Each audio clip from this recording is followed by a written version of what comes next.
So, ang dami nga nagtatanong dito sa ating munting tinda na i-face reveal na daw natin to. Opo, ito na po. I-face reveal na po natin.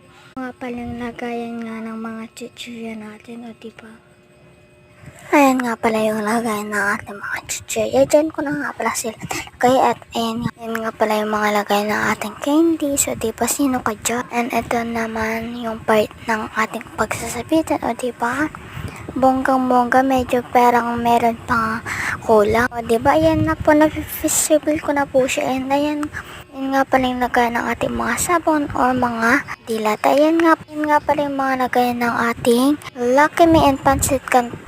O, ayan, pak! Ayan nga pala lagayan ng ating mga gulay. And ayan nga pala yung part. Ayan nga pala yung part ng mga crispy bird. Yan ko na nga pala. And eto na po, buong buo ko na po ipapakita. O, diba? Sino ka po dyan? O, ayun lang. Na-survive ko na lang po. Comment po ko kung ano pang gusto nyong gawin natin dito sa tindahan natin. O, diba? Ayun lang. Bye-bye.